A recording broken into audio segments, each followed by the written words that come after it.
Hi guys, Jordan with Motion Array, and today we're taking a look at how to get the most out of your slideshow templates in Final Cut Pro X. So we're looking at slideshow templates, but if what you're interested in is how to actually install these and get them into Final Cut to begin with, that's actually in a different video that we've already done, and I'll make sure to link to that. Today, we're going to be taking a look at all the different ways that you can utilize these to get the most out of them in your own video projects. But let's just start with some of the simple basics on how to start using these. Once you have your templates in Final Cut, you should see that it's just a blank canvas with maybe some text over top, and the general movement of shot to shot, but there's no media yet. So, to add your own, just highlight your template and go up to the generator inspector here, where you should see that there's a bunch of different options. But what you're looking for is these image wells. When you click one, it'll activate it, and then the next piece of media that you click will be inserted into that slot. So you can see that it appears in our template. Cool, right? So let's go ahead and start to add some more images and fill out our template. But this brings up an important distinction between photos and videos. With videos, where you click on your media here actually will dictate where your videos will start from inside your template, which makes a big difference because if you click too late and there's not enough video to fill out the spot in your template, your video will actually turn into a still image in order to fill out that space. To avoid this, reinsert that piece of media by deleting it from the image well and then reinserting it, clicking on an earlier point of that video clip. But what happens when your clip, even at full length, isn't long enough to play through the whole template section? Well, there's a workaround you can do to fix this. Let's go ahead and take that clip that you want to insert and place it down full on your timeline. But then to extend it, you can do a couple different things. You can either slow it down a bit if you'd like, or you can do something that I think works a bit better. Duplicate this clip by holding Option and then clicking and dragging, and place it so that it's side by side the original.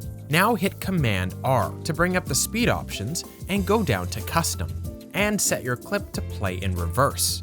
Now what happens is that your clip will get to the end of its normal duration and then start to reverse itself, but in a fluid and intentional sort of way, giving your clip a longer duration but also not looking like a mistake or sloppy repeat. But now how do we get this work into our image well of our template? Easy. Let's simply highlight both of these duplicated clips and right-click and select Compound Clip. You can also just highlight these and hit Option G. Name your compound clip something that you'd like, and then when you continue, the compound clip should show up here in your library as its own new piece of media. From here, you can go through the same process as before and now insert this compound clip as the media into your image well, and all of your work to repeat and reverse the clip will be included in your template. But here's another little thing that's really cool about setting up your clip as a compound clip.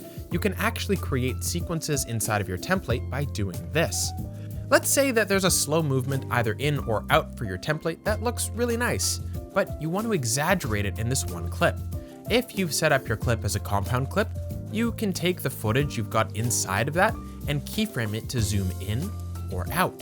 This could give either an exaggerated zoom or even a vertigo type of effect based on what's going on in your template. And if you've got multiple clips stitched together, like in our previous example, you can just create a compound clip inside of that compound clip and zoom in or out of your new compound clip as a whole to keep everything looking professional. But you can go even deeper with this as well. With compound clips and templates, you can actually construct your own miniature scenes. Let's say I have a clip of an eye and then also a clip of a subject looking in that same orientation. But I'd love to zoom out here into the next shot, even though the template doesn't have that sort of zoom effect that I can just place the clips in order. So just place these clips down on your timeline and have them do exactly what you want them to do. Zoom out from one to reveal the other. And then make this sequence of clips a compound clip. Now you have a cool miniature scene happening to help boost how awesome your template looks. I really can't overstate how awesome compound clips are when it comes to boosting your template's overall look. It's a really powerful feature to use. But the very last thing that I want to do to help you when working with slideshow templates is this. If you try and adjust the timing of these templates, you may notice that instead of adjusting the actual timing, what you're doing is making the entire thing faster or slower.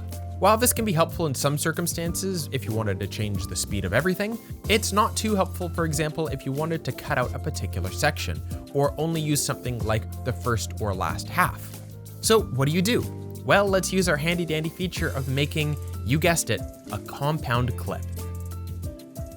Now, whenever you make adjustments to this, you're treating it like it's a normal piece of footage. Shorten it, take out a chunk in the middle, do whatever you want. And if you want to make more changes to this template in detail, simply double click on the compound clip and make your adjustments here. Then when you're done, go back to your main timeline by clicking this button here. Boom. Guys, I really hope you found this quick tutorial helpful for getting the most out of your slideshow templates. If you wanted to take a look at the template that I used in this example, just follow the first link in the description and you'll find a list of some of our favorite Final Cut Pro X slideshow templates. Thanks so much for watching, and I can't wait to see you in the next video.